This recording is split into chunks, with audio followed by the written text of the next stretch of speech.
to this edition of the Chapter Leaders Advancement Series. This evening, Tom Hoffman is going to lead us through an exercise on legal compliance for state chapters.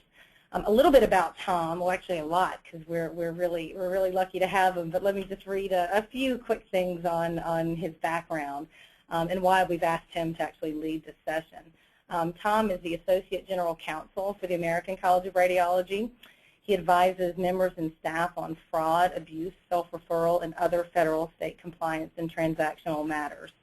Tom counsels college members and staff on corporate and medical legal matters, and currently serves as the principal staff to the Ethics and Bylaw Governance Committees. He's a certified association executive of the American Society of Association Executives and has served as the chair of the ASAE Legal Section Council and has chaired several of the various committees within the Association of Society Executives.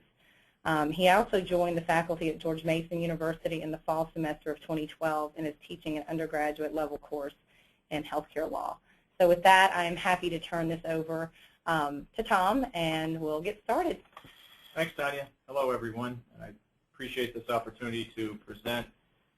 I'd like to, as Tanya mentioned, make this an educational experience for everyone.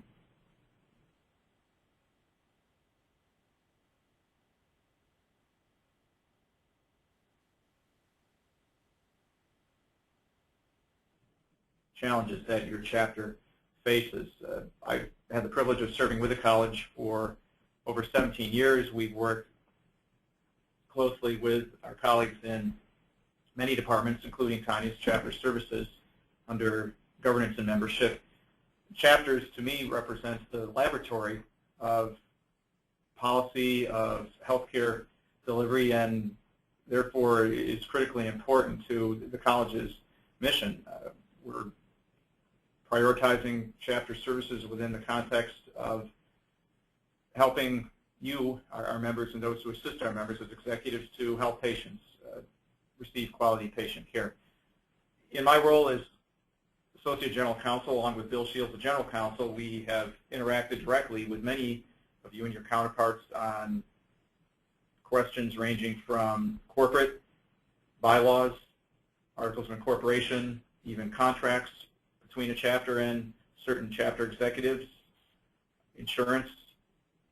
We'll discuss these questions tonight and how to answer them for your chapter. We've also worked over the years with our colleagues in government relations and economics on legislative and reg issues, self-referral, certificate of need, and the role, if any, of radiology benefit managers, RBMs, in controlling utilization of imaging. With that as backdrop, we'll begin.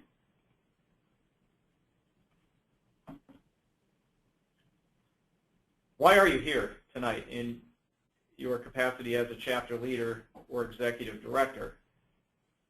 From that overarching purpose for you being on the class webinar tonight, I'll go into critical compliance challenges, such as state corporate filings, annual reports that your chapter has to submit to the state government. If the chapter seeks tax-exempt status, what does that mean? How does the chapter achieve it and keep it? Should you undergo an audit? How often? Chapters are organizations that have risk of because of what they say and what they do, just like the college must maintain business insurance to minimize its risk for its very broad and diverse activities. Last but not least, I'll outline how chapters should work with outside experts, advisors such as counsel and others who can keep you on the right side of the law.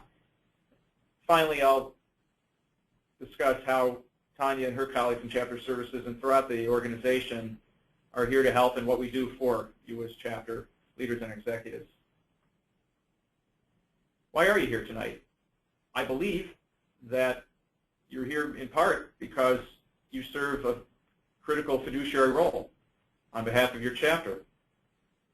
No matter where your chapter lies within the 50 states, it has an equal major role as a component of the American College of Radiology, yet it stands as an independent entity that has to do business within the state. Translation, you have big shoes legally to fill, and therefore have to work with each other to serve that fiduciary responsibility. In other words, you as a chapter leader and executive serve in a position of trust and confidence on behalf of your chapter members in the organization to make sure that the chapter achieves its mission responsibly and fulfills all necessary compliance mandates. Chapters certainly represent businesses to serve members. Although this is not your so-called full-time position, and you are a volunteer, except for those chapter executives who are paid employees or independent contractors, but I'm speaking to the chapter members. As volunteers, you recognize your responsibility as a fiduciary to serve chapter members' needs and fundamentally to keep the business alive and well. That's the job of compliance that we'll discuss tonight. So you're here to learn about some of the legal potholes, how to step around them, and to hand off a smooth-running, effective organization that maintains compliance with all state laws and regulations. You're really trying to pay it forward to your successor, to the next leader and executive in the chapter world. What kind of compliance challenges are we talking about tonight?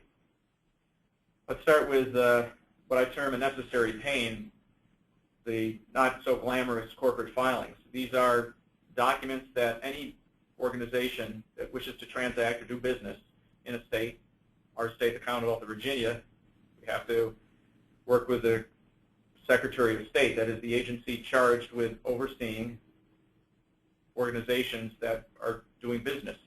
Your chapter, whether in Virginia or in any other state, have to keep up with these corporate filings to make sure the chapter is recognized as active and in good standing. First, the chapter has to develop and submit to the state articles of incorporation. These outline the chapter's purpose. It will describe in a paragraph the chapter's activities, educational, scientific, charitable, advancing its members' interests for patient care. That will crystallize and tell the state, in a nutshell, why you're doing what you're doing. Articles of incorporation also will identify generally the offices of the organization, such as president, vice president, secretary, treasurer. And it will then outline the organization's continued operation and eventual dissolution if it were to ever go out of business, which we certainly do not expect to. But those are the key parts of the Articles of Incorporation that really are the birth certificate of the chapter as a business organization. The second corporate filing that have to go to the state agencies will be the bylaws. These are what I call the rules of the road, how the chapter operates. For example, what categories of membership does the chapter offer to colleagues in radiology and radiation oncology? What officers occupy certain positions? How the chapter elects them? The duties of those officers, meetings, and more technical but really important issues such as insurance and indemnifying or protecting officers and directors against legal liability. Those will be within the chapter bylaws. I've talked in the last couple of weeks with at least one chapter executive helping advise generally on the chapter bylaws to refine them. These documents really are the lifeblood of the chapter. They're not as exciting as appearing before a state legislative body and testifying on great patient care that you perform or addressing a public health problem. But as a compliance challenge, we're talking about something that will help keep the chapter sustainable and in good standing so that you can provide the health-related activities that you do. Third, after articles of incorporation and bylaws, and every year the chapter has to file an annual report. This usually is a one-page document. It will list the chapter officers, the chapter executive, if the chapter has a dedicated executive director. It will also identify the chapter registered agent. This is the individual who will receive legal notices, changes of address. You'll have to notify the state regulator, which is usually the Secretary of State, of any change of contact information. The registered agent is also someone who, if the chapter happens to receive a subpoena or other legal related document, the registered agent should be the executive, because oftentimes government's going to expect, if not demand, a timely response to legal documents like subpoenas or related information. Make sure that the executive keeps up with annual report filings and communicates early and often with the state agency. Here at HCR, we work closely with Tanya and her colleagues to make sure that if you have any questions, you can call us, write to us. We have available resources in the chapter portal that I'll mention later, but make sure that you stay on top of the corporate filings. Are they inconvenient, a hassle? No doubt. Are they necessary? Yes. You have to stay current. Why? Because otherwise the chapter risks losing its good standing status and therefore being in a position where the state might put a halt to any of the chapter activities. It gives the state grounds to investigate what the chapter is up to. You certainly don't want to go anywhere near there. Also, another problem that the chapter faces if it fails to keep current with filings is that it's going to have to pay late fees. Even $1 is too much to pay to a state regulator just because the report did not go in on time. These corporate filings represent ongoing challenges, but ones that easily can be done.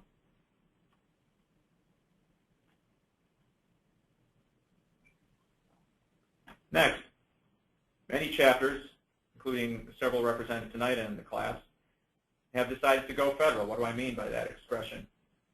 Several chapters have filed for and obtained tax-exempt status from the U.S. Internal Revenue Service. That fits you within usually two major categories of tax exemption, either the Section 501c3 status, which is what the ACR is, an organization dedicated to charitable purposes such as advancing the science of radiology and radiation oncology. You educate by offering courses for your members and their staffs. Thus you advance a charitable purpose in tune with the 501c3 status. The 501c3 status also has an intangible plus in that it can afford the chapter the opportunity to receive charitable contributions if that opportunity exists in your state for you to receive contributions that could be tax deductible to those donors. But most importantly, the C3 status is a key achievement, a milestone for the chapter because you save federal income tax dollars. You also can apply for and get tax exemption under 501c6. That status applies to organizations known as business leagues or associations which exist to help their members. Case in point, the American College of Radiology Association, the ACRA, which is the membership organization to which you physicians on the call pay your membership dues. The ACRA is organized as a tax-exempt organization under 501c6. Why does that help? Under federal tax law, 501c6s can conduct much broader range of political activity. And most importantly, it can sponsor directly a political action committee, a PAC, which ACRA has done nationally through RADPAC. Now, this doesn't happen overnight, certainly. Bill Shields and I have worked with certain entities, other societies that the ACR manages, smaller radiology societies, for instance, that have sought tax-exempt status for a foundation. And several years ago, we were fortunate to get back a favorable determination, the green light of tax-exempt status, within a matter of about 4 months. Well, unfortunately, many of you have read and seen the headlines of the IRS exempt process under fire. So my point here is that if and when the chapter seeks tax-exempt status that it does not already enjoy, be prepared for a longer wait. More scrutiny, not only by the IRS, exempt organization, folks who will make the call on whether or not you qualify, but also more scrutiny of tax exempts generally by outsiders, Congress, public watchdog agencies. They're looking to whether you, as chapter leaders, are conducting the activities that meet the exempt purpose. Are you going outside the bounds? For instance, if you're organized as a 501c3, you cannot conduct any partisan political activity. You want to have a PAC, you better be organized and have the 501c6 tax exemption. Federal tax exemption benefits the organization financially as well as practically. If you have questions about how to do that, consult with a qualified local counsel. Bill Shields and I also are glad to give you general information and refer you to qualified experts who can work directly with the chapters to apply for that critical exemption. Many call it the crown jewel of nonprofit organizations. Getting that tax-exempt status is a huge bonus. Other financial challenges that you as chapter leaders and executives confront include having to file an annual tax return. Depending on how many dollars you have flowing in annually will drive what type of tax return you have to file, whether it's the basic Form 990 that the college has to file or other shorter forms. The type of form you'll file depends on the gross receipts. But any organization that does business must file a tax return. Again, that entails administrative planning, time that perhaps you wish you would devote to other activities, patient care, and providing members in the chapter with public policy and other resources. However, this too is a necessary evil because to remain compliant as an organization under federal tax law, you have to file the return just like you as individuals are preparing to file your 1040s in the next 2 months if you haven't done that already. This compliance challenge has bigger stakes too because members of the public have the right under federal law to inspect the returns of organizations that file them. While I don't expect you as chapter leaders and execs to get a knock on the door, a call, or an email from Jane or John Doe asking for the chapter's Form 990, they technically have that right. If you happen to get that inquiry, ACR would be glad to work with you to find a qualified professional in your state who can give you that firsthand advice on how to display that or provide that return for inspection purposes only. Should the chapter have an audit of its financial statements? Yes. I strongly recommend that to happen. How? One option is for the chapter to establish a standing or at least a ongoing audit committee. This audit committee would include chapter leaders but should not include the treasurer because you want to have an independent group of committee members who can take a even more neutral view and appraisal of the chapter financial statements.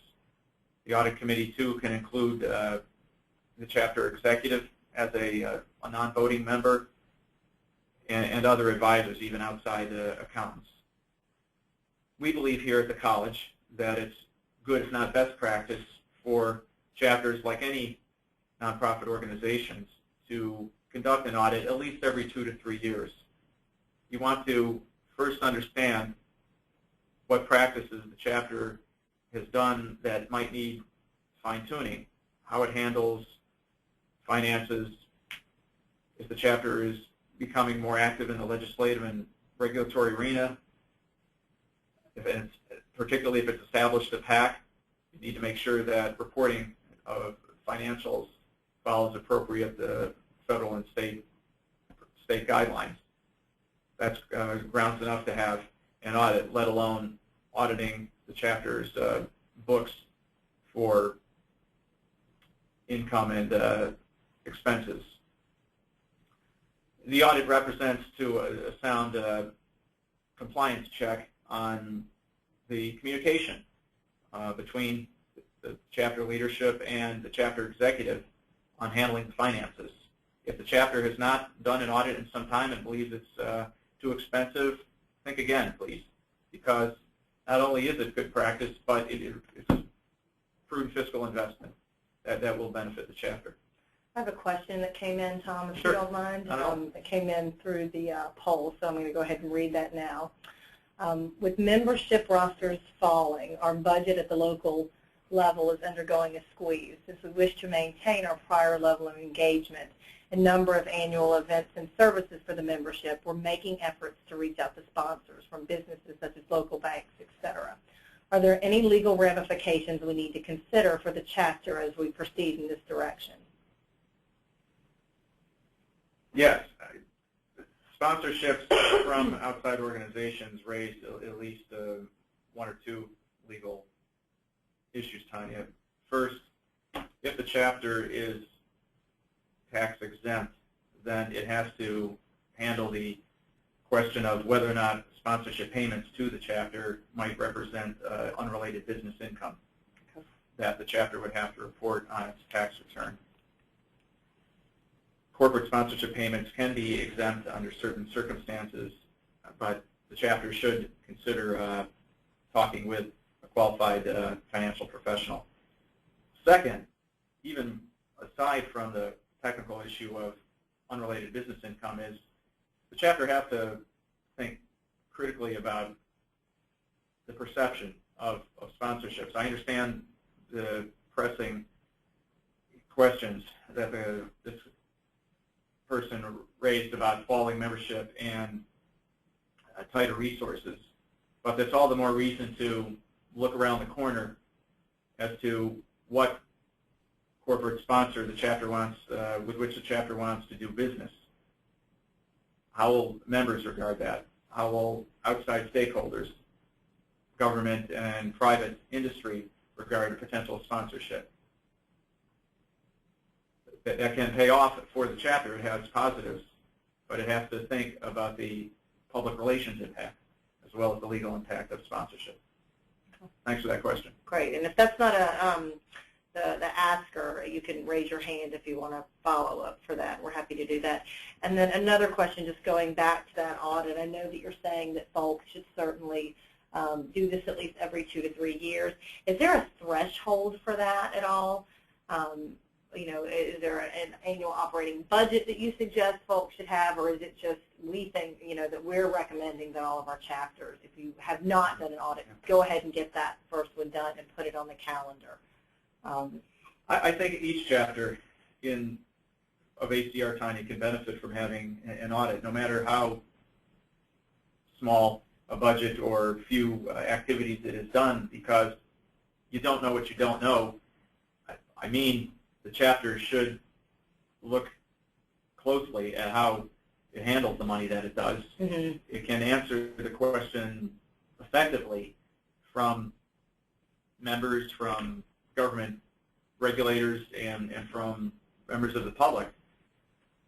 Are you more transparent, which is the buzzword these days of nonprofit organizations? So no matter whether you're a professionally run organization such as chapters in states like California, Illinois, New York, Florida, you name it, or smaller chapters that may not have a ongoing structure, I think an audit should happen. I have one more question. I actually got a couple lined up. This audit one is getting a lot. So one is, are you recommending a full audit or a review? I'd say at least a review that might lead to a full audit. I'll stop there and defer to qualified financial professionals who could judge with the chapter whether one or the other fits the chapter needs. Okay. But let me put it in the context of compliance, legal compliance. We advise members, radiologists, radiation oncologists, and physicists to do a regular baseline review of their practices to make sure that their billing and coding complies with government laws, that their financial arrangements with, say, referring physicians are up to speed and don't present problems under kickback or self-referral. Should they apply the same review methodology to the chapter's business activities? That is, you want to compare where you are now with perhaps where you should be based on the assessment of an outside expert. So I think at least a review makes sense, and depending on how long it's been and what the chapter is doing and wishes to do, a full audit may need to happen. Okay, I've got another one lined up. This is great. Guys, if you want to answer your question, or if you want to ask your question verbally, just raise your hand. I know a lot of folks are typing in. You can raise your hand. I can unmute you as well. So here's another one. Chapter executive says, we're told by auditors that an audit does not review processes. That if that's what we want, we need to hire them specifically to review a process. We do want to be sure we have sufficient checks and balances in place, and we're told that audits don't go too much into detail. Also, our leaders decided to conduct a review versus audit. So that's a business decision that I think the leadership made after deliberation with its exec. Okay. That's right, that an audit will not look behind internal controls and processes. The college has that admonition from its own independent auditors that if ACR wants and needs to have a more in-depth review of internal controls, we'll have to engage a different organization. That's a separate hire. But thinking through the exercise is important. So the chapter is, I think, done its appropriate due diligence by conferring with the leadership, and then we'll take it step by step. Last question on audits. We hit a button on this one. Yep. This is good. A chapter executive wants to know if the ACR has recommended companies that perform audits. We don't recommend companies any more than we would recommend or endorse an attorney or law firm. We can identify companies with experience and leave the decision to you and your team. In the chapter, I think we're certainly a resource can give you some leading companies who can work on a scale that's appropriate for your chapter's interests. All right. Remember, guys, type in your questions. You can also raise your hand, and I'll unmute you. Thanks, Tom. Thank you. Next, another exciting but nitty-gritty compliance challenge, insurance. You don't appreciate the need for it until you have to have it. That applies in the chapter arena with equal force. That is, you have to have insurance coverage to protect against risk for activities that the chapter does. Even if the chapter just has a handful of meetings a year, does not have a website or another active online presence. Nonetheless, the chapter is comprised of human beings who are speaking and doing things on behalf of the organization that could carry potential risk. Therefore, you as chapter leaders and executives should take steps to obtain at least two major categories of insurance: commercial general liability, particularly if the chapter happens to own or even if it leases space on a property to cover property damage, personal injury, a slip and fall. If the chapter does publish news and other content online or in print, many commercial general liability or related policies will have a rider to cover publication-related claims such as defamation, claims that the chapter injured someone by what it published. Aside from commercial general liability, even more important to the chapters, particularly to the chapter leaders, like officers and directors, is directors and officers coverage. The D&O policy generally protects individual officers and directors and their capacity acting for the organization. It will, as long as they're acting in that capacity in good faith and avoiding any criminal activity, D&O policy should cover your actions. Now, these policies, like your own personal policies on your home and other assets, have certain conditions that you have to meet. And we've worked with chapters to, again, as in the audit situation, we can identify companies that can work with the chapter to obtain the coverage it needs. Make sure, as we do regularly here in the legal office, keep that insurance application updated if the chapter happens to go down the road of a new activity or has questions about the potential impact on its insurance based on current activities. Ask those questions of the insurance representative. The insurance is something that I can't emphasize enough for chapters. As I noted at the beginning of tonight's class, you have a fiduciary responsibility to safeguard the organization for your peers, and insurance is a central component of that fiduciary role. Can we do just a quick kind of a measure of the group and test a show of hands as well? This is not scientific, but for those that are on the call, if you know that your chapter indeed does have D&O insurance, if you could just go ahead and raise your hand. That'd be great. All right, lots of hands going up. Woo. That's great. Glad good. to learn that. Yeah, that's great. Yeah, and I realize that many of you have served in capacities as chapter leaders and executives for many years, so this just reinforces good practice. Yeah, that's fantastic. It looks like I also have another question. Can you talk a little bit more about the coverage limits? Is that something you can cover for us, I can Tom? talk generally about those, Tanya, yes. Baseline coverage limits for, well, okay, I can speak from my position here at the ACR. Commercial general liability limits typically are $1 million per occurrence and $2 million overall, or in the aggregate. Some limits go much higher depending on the level of risk, but at $1 million, $2 million, or $1 million, $3 million, it's the type of commercial general coverage that we maintain. Now, yes, we're a national organization, and I'm speaking to organizations of a much smaller scale. I would urge you to consult with and get sound insurance advice from those who can help shape a policy that is affordable and covers the chapter's business risk.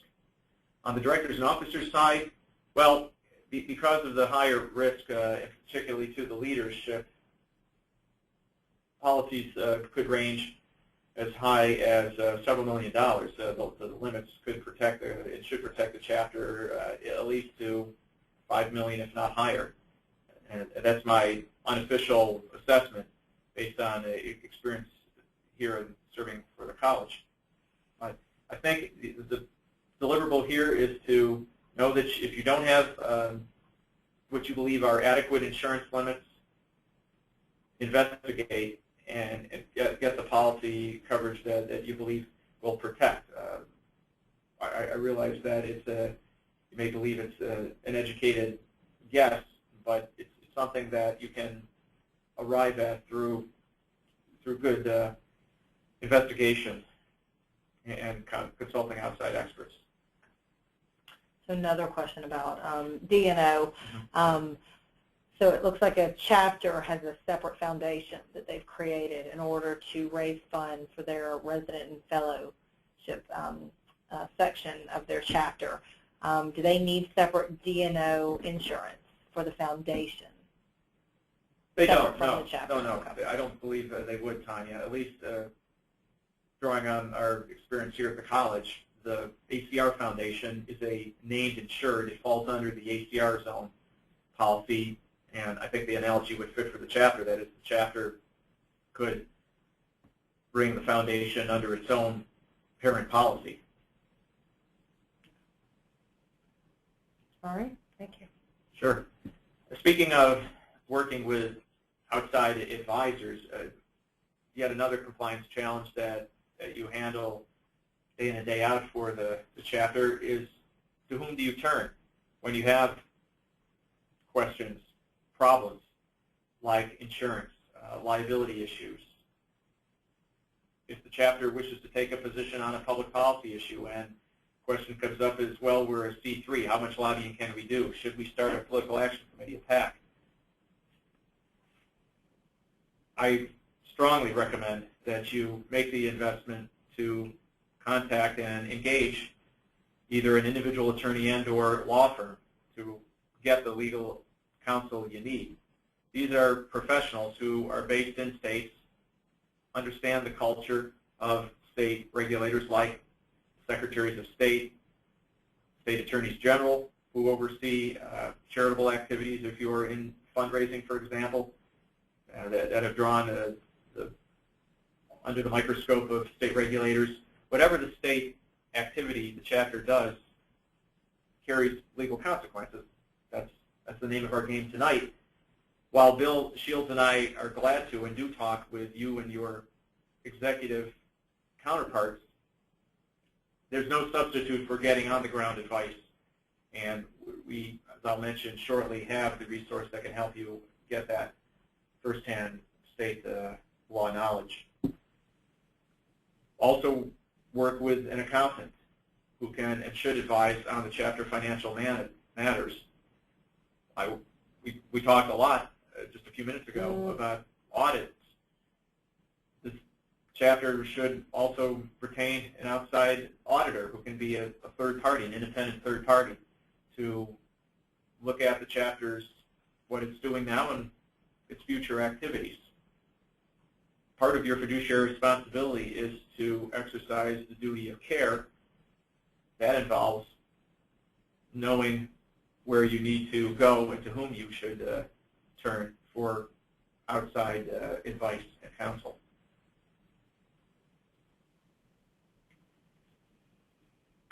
The insider. Several of you on the call occupy this fundamental role as the chapter executive director. And for those chapter leaders on the call, this is the most important relationship you'll have in your tenure. Chapter leaders need to have someone who is an experienced professional who can occupy the fiduciary role and be the person who helps not only make the trains run on time, but also works very smoothly with the chapter to advance the members' objectives. You might ask, should the chapter hire someone as an employee, put them on salary, or contract with them on a third-party basis? I don't believe there's any preferable answer or option, one over the other. Many of you who serve as chapter executives wear many hats, so therefore you contract with the chapter because you may serve, say, at the State Medical Association or have an independent advocacy business like some of the chapter executives do. In whatever capacity the chapter executive operates, however, she or he will need to and has negotiated a contract with the chapter that is going to affect how well or perhaps how problematically the relationship will go. Specifically, within the contract, the term and termination. Just as your employment contract with a radiology or radiation oncology practice has that key term, so too as the chapter exec's contract. How long will they serve? What are the grounds for terminating them? If the chapter leadership and executive have a disagreement that rises to the level of they just need to go in a different direction, what kind of notice does the chapter have to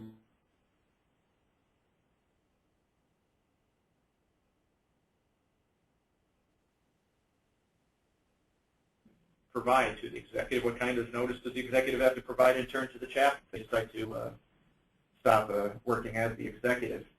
What's the communication line? To whom should the chapter executive report? Directly to the president, to the board of directors? That should clearly be defined in the contract. Also, key provisions include the scope of activities for the chapter. Some chapter executives also serve as the lobbyists, so that gets their job even more interesting day in, day out for the organization. The legal compliance deal there is making sure that the chapter executive stays on top of lobbying registration, as well as corporate filings like articles of incorporation, bylaws, and annual reports.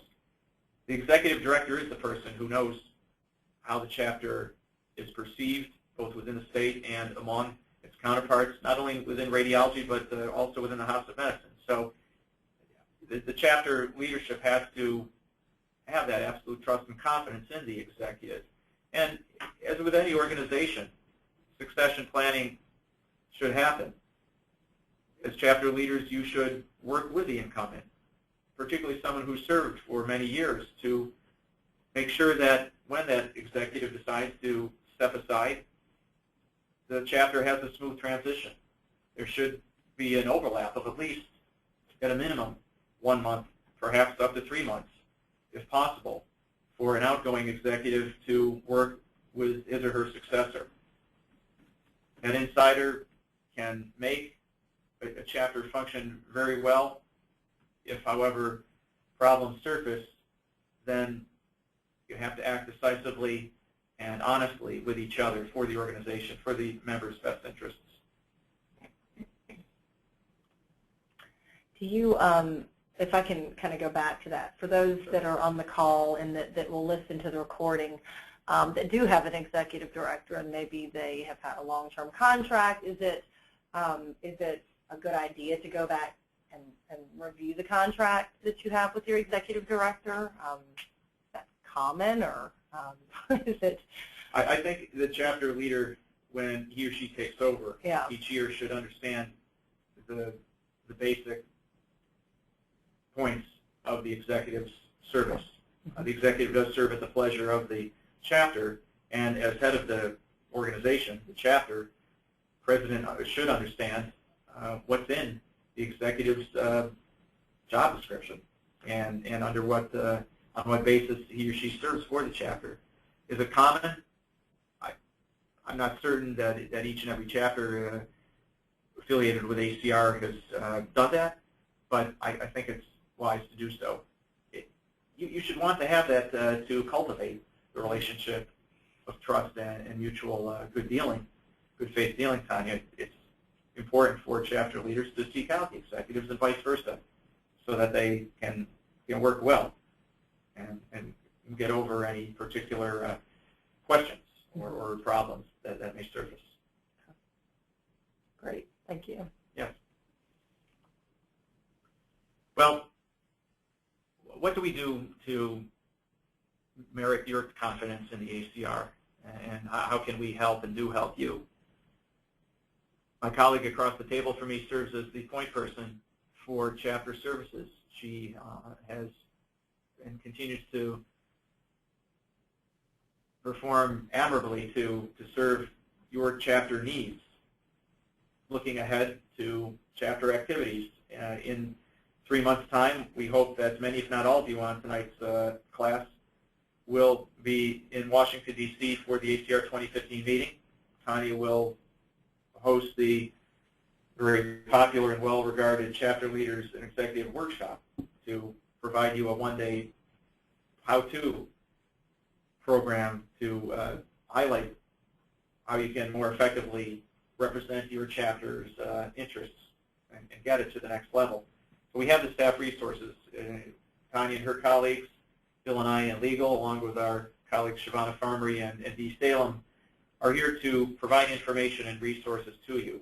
For legals, from Legal's Corner, we maintain on the website a 50-state attorney referral list.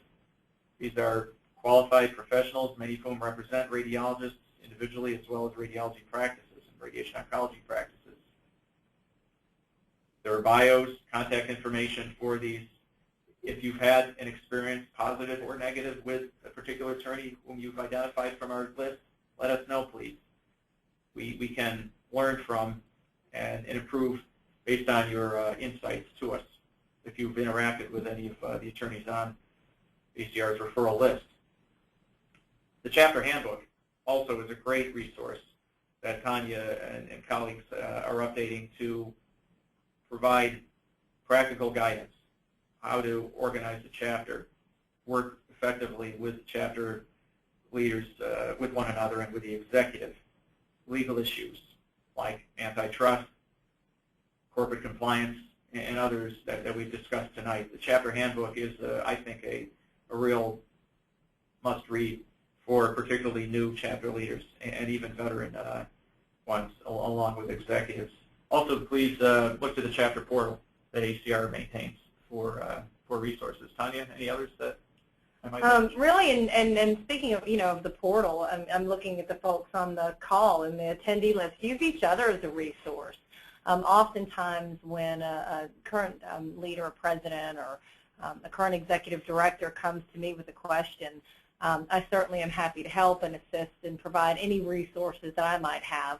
But oftentimes I'll connect them with one or two of the other executives or leaders of chapters that may have a particular issue or that I know have done well. So you, in the particular issue that they may be having.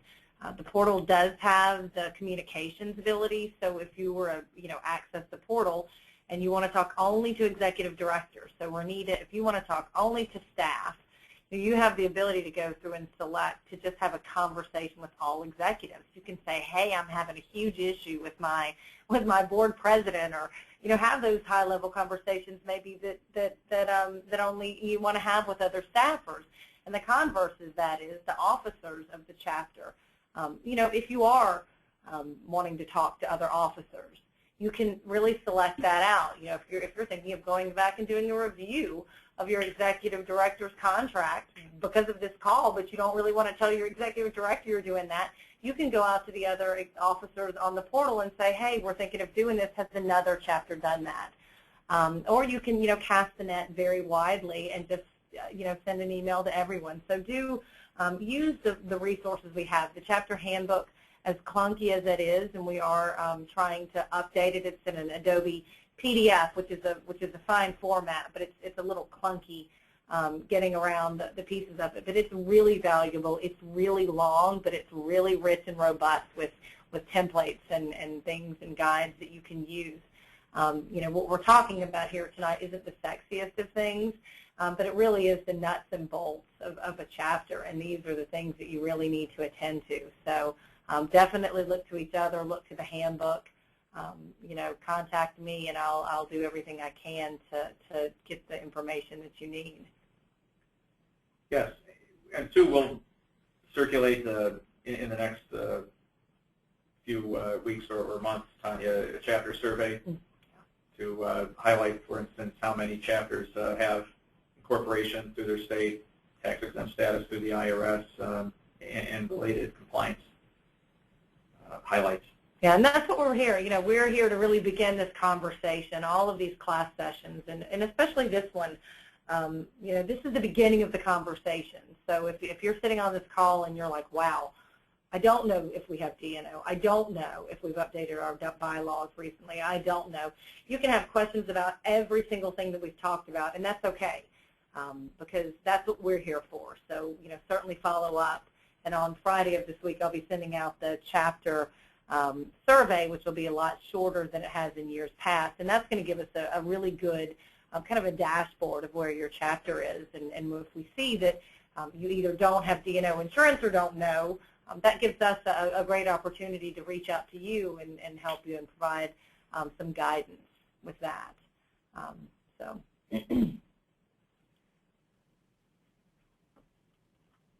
I'd like to thank you for your time tonight after a busy day with patients in one setting or another, a hospital or a freestanding imaging center. Thanks for taking time for this class. Thank you for your service to quality patient care, advancing the interests of patients here in the U.S. and outside. And certainly for your time and dedicated service to the college. We are grateful for what you do for the chapters and for the American College of Radiology. I'm glad to take any more questions if any come up. But just to re-emphasize Tanya's point, we are here to learn and work with you. Please call, write, and we're glad to. It's exciting to understand practically what's on your mind and how we can assist you and your members. Great. We do. We've got some questions rolling in, Tom, so let me kind of take these in order that we got them. A chapter says, we use a management company to manage our state chapter, and they have commercial general liability insurance. Does our state chapter itself need a separate policy? I'd like to see the terms of the commercial gen policy if I were the chapter leader asking that question, because if it covers the management company, it may not cover the chapter that is managed.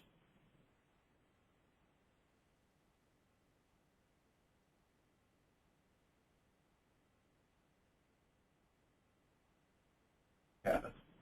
Okay. But I would not rely solely on the policy of the management company. Rather, it has to protect the chapter directly. Okay. So you'd recommend that they would reach out to you? Yes.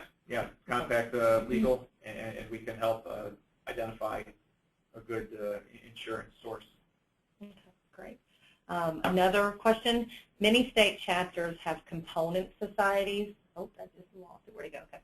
Many state chapters have component societies, entities on a much smaller basis. How can we apply this to those entities that have very limited resources?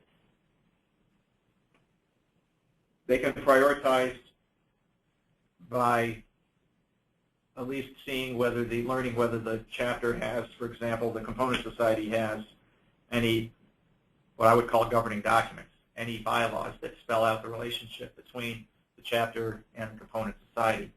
Does the component society have who's helping its trains run on time? Is there an outside management person or company that has kept this component society moving, or is it just an individual volunteer? If it's the latter, an individual volunteer, then talk with that person, understand what the component society does, and then what I would do is a form of gap analysis, identify any gaps or shortcomings between the component society's activities and what it's doing that might affect the chapter. For example, educational programs or combined membership that the bylaws of the chapter might have to address. So practically, how is the component society run? Who's the person running it? And find out historically how that relationship has evolved. You don't have to spend a king's or queen's ransom to get those answers. We don't advocate for the chapter to have to spend precious time in doing that. But if it does have an ongoing, or it's thinking about a future relationship with the component society, it's got to perform some basic diligence there. Great. Another question. Do contract lobbyists expose a state chapter to any additional insurance liability types of risk? They can. The contract lobbyist has to register, if required under state election law, which I believe would be the case in every state. The contract lobbyist is someone who is representing the organization's interests, certainly before state lawmakers and regulators, but that person is an independent contractor for which the chapter might have, I'll call it, vicarious or indirect liability. If, for example, the contractor, let's say, acts inappropriately toward a outside person or toward a chapter member or a chapter executive. Stranger things have happened where we've had questionable interactions between a chapter's external representatives and members. Therefore, yes, the contracted lobbyists could pose a risk, just like any contractor with which a chapter does business. But the risk can be manageable. Absolutely. All right. We've got another question. Oh. All right, guys, we've got about 3 more minutes, so if anybody has any questions. And last but not least, I kind of made a note on myself, bylaws. You know, we do have, the chapter handbook also has a template model chapter bylaws that you guys can use. We also have it in a Word document, which is editable. So if you want that, you can certainly contact me, and I can send that to you. But how often should a chapter update their bylaws? Tanya, I think the chapter probably ought to review its bylaws annually. Okay. If it does not amend or change anything year to year, that's the chapter's decision. And I certainly support that, because bylaws should be handled with care and feeding. But each chapter has to at least look at its bylaws year to year and understand how those elements affect the chapter's activities. How often should they update them? Well, I think it's the season for chapter bylaw questions at the college and in legal. Bill and I have worked with at least 4 or 5 chapters that have not updated their bylaws in the last probably 5 to 10 years. So I think that's a good benchmark to think about. For example, changing categories of membership. Do you want to give a voice in governance to your next generation of leaders, meaning members in training, residents, and fellows? Do they serve on the board? What opportunities do they have to serve in committees? Also, how should the chapter bylaws deal with meetings? If you don't have a provision, let's say, to allow the chapter to act electronically, provided that it meets state nonprofit law, I would certainly brush up the chapter's bylaws to allow remote meetings by teleconference. So an annual review, to use our audit example earlier, should happen, and periodic updating as necessary. All right, well, that appears to be time. If you have any follow-up questions that we weren't able to cover, certainly you can mail those to me at tcoogan@acr.org or tom@thoffman@acr.org, or you can just use the general email chapters@acr.org. Guys, I'd really like to thank Tom. Let's all kind of raise our hands and clap for him. I see all the hands going up here. Thank you. This was a fantastic session. So, guys, I appreciate you joining in. This has been recorded, so the folks that weren't able to do this, if you've got officers of your chapter that couldn't join, we'll have this up in about a week's time on the chapter portal, but I'll send an email out to everyone letting them know that it is up. And with that, I think we will end. Thanks, everyone. All right. Thanks, Tom.